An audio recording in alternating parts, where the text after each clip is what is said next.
Whoa, it's the illusion reporting from somewhere on spaceship Earth.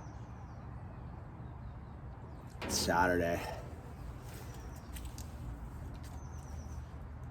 Gnarly day out there on spaceship Earth, that's for sure. Just want to send my thoughts and prayers to the people experiencing the trauma of fire up in the Santa Cruz Mountains and the Bay Area as a whole. Been there, done that, man. Hectic scene, and it looks like they have a ways to go with that. So let's put our prayers on a rain stick and hope that they get some nice, clean rain up there without electricity, right? We've seen a lot today, man, and yet we can keep it simple. We can keep it real simple as long as we stay true to ourselves. You know, that's the real hard thing to do nowadays, is, you know, because there's such conflict with opposing ideas, opposing truths, and yet all you have to do is look down in your heart and you know what that answer is. And that answer usually is pretty clear, and then you need to apply it to the general world sometimes, and that's where the madness really applies. Like, it's easy to have a clear state of being sitting here in my backyard, all mellow, just tweeting out, watching the birds and the cat. Oh, let's see the cat's in action. Let's see what's the cat up to. Cat sees those birds over there. Nope, I thought we were gonna get some full-on jungle footage going on of the cat and the birds, but again, it's easy to sit in your own personal space and understand your truth, and then we got to go outside and apply it to the world, where it gets real tricky, because what it is it's not you not understanding your truth, it's the rest of the population not understanding their own truth. And most people that are in a state of conflict or fear don't really understand themselves. And they've been relying on institutions and other people to explain who they are to themselves. And now that they're left in this paradigm where it truly is up to you to know who you are. And if you don't know who you are, you're in this what is it? The word I'm looking for, man, the bird that doesn't fly, paradoxical reality, right? See, I live in my own personal truth, right? I've done a lot of soul searching. I've balanced it myself out, and yet I'm still just a crazy human, but I have a pretty solid spiritual center, and I'm not relying on the system and institutions and principalities to dictate my reality. I know my truth when I walk out the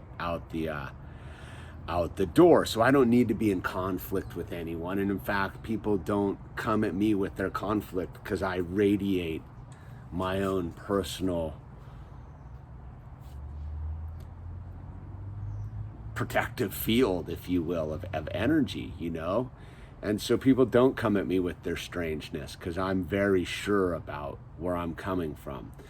And yet you see it out there, there's all these people that are in total conflict with themselves, because all the institutions and principalities and all these agencies, if you will, are paradoxically delivering conflicting messages, right brain, left brain messages, right, wrong messages at the same time. In the same sentence, you're hearing, you know, it's the Orwellian concept, you know, it's war is good, hate is love, segregation is unity. It's all these weird things, and the rational mind struggles with it if the internal soul is not centered.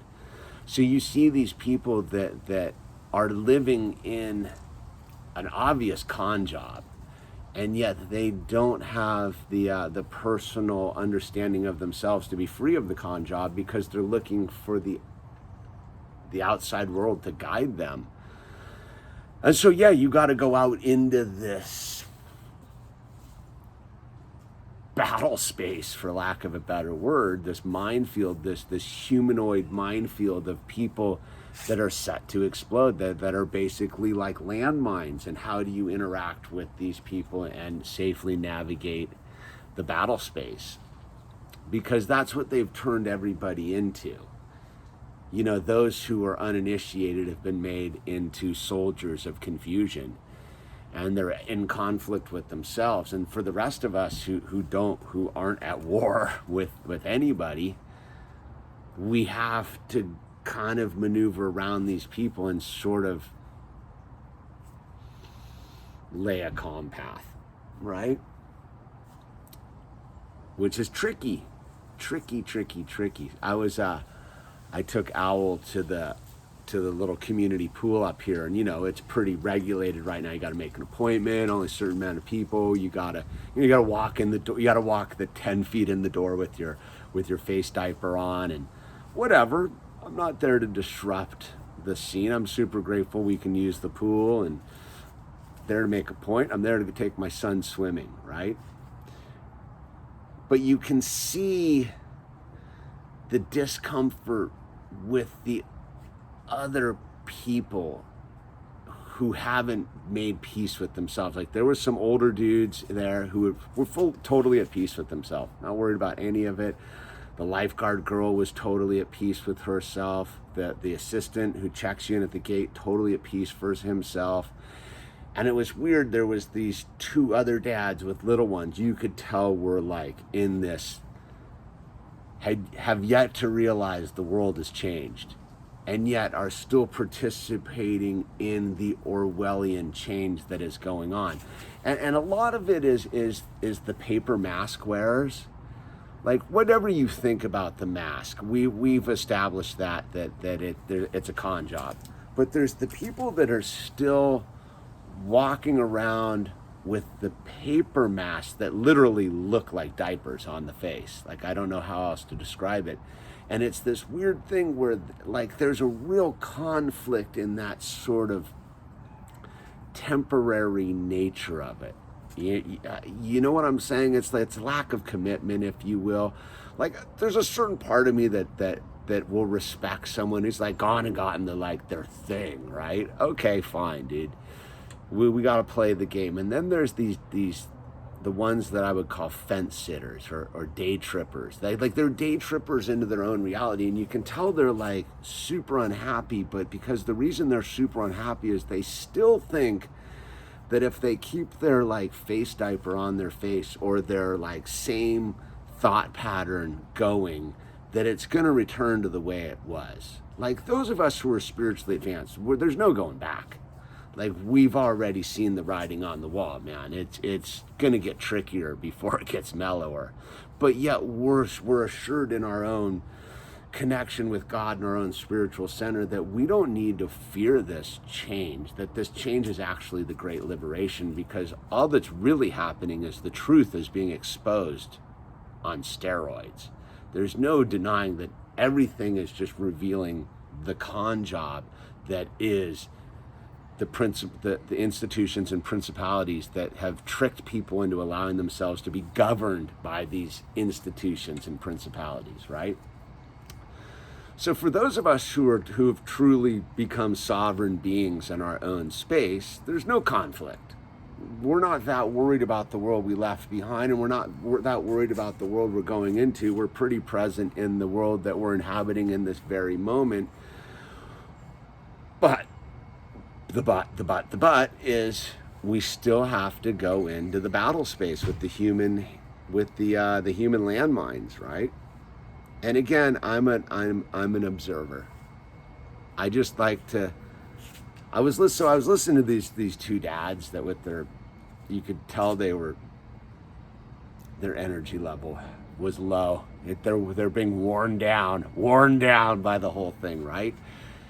And they were talking about some model car that's coming out in 2024, or something about some, Volkswagen's going to be all electric by 2024. They're going to, and I was just listening to this detachment from reality, being like, wow, man, like that's got to be an uncomfortable narrative to hang on to. Is like, yeah, in 2024, all the Volkswagen's going to be making all electric cars, and the sports teams are going to be back, the stadiums are on, we've all taken our little funny prick in the arm, and blah blah blah, and every la-di-da, dude.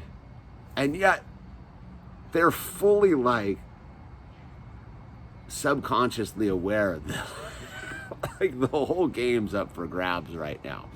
There is no calmness going on in the background chatter of it. Yeah, you can pretend, but it's that mentality of like the people who are fully invested in the plastic world and not invested in themselves. It's that thing without trying to judge. They're on their own magical journey, but just observing these humans and the box they're in, the real low vibrational box, and just seeing the wear and tear on their battered energy field, that social distancing thing, right? Like most people don't understand that like the heart's electromagnetic range is about 6 feet. Like you, as a human being, we're supposed to be relatively close to each other. Are you supposed to be on top of me? No. But we're supposed to be in proximity to each other so that our electromagnetic frequencies vibrate. That's what the handshakes and the hugs and all of that stuff are, right? The hugs, right? Hugs are, it's funny, as the dude who was so opposed to fake hugs once upon a time is like, wow, dude, we wasted all those hugs on fakeness. I don't know what to make of it all. All I'm saying is I think me personally, my energy is getting more elevated and freer and less confined. If anything, it's the awareness that the new day is upon us. That it's okay. There's no going back. Where we go forward, I don't know. But Mike's not worried about it. Are you worried about it, Mike? No, dude. Mike's truly centered it in his own being. He's a cat. Be a cat. Be a big cat. Be a big, ferocious cat out there. So yeah, as we tune into the comedy show that is our life that we're experiencing, don't forget to get yourself some non-GMO popcorn and butter it up well, and just sit back and watch the shit show. Literally, dude, it's a ridiculous shit show. And if you can sit back and observe it, you're doing pretty good. See, most people are so in it, they're actually like, most of us who have chosen to made the choice to have our sovereign reality with God, we're just sitting back watching this madness, this monkey show, and being like, well, to each his own. Anyway, the sprinklers just came on next door, so hydrate yourself. Don't forget to drink water. Prepare for the fall. Fall is going to be an interesting season. The winter of our, the winter of our discontent, right? Prepare. If you live in the cold climes, dude, prepare. Anyway, this is The Illusion. Just checking in for a hot moment. Be safe. Be abundant. Be kind and loving. And this too shall pass.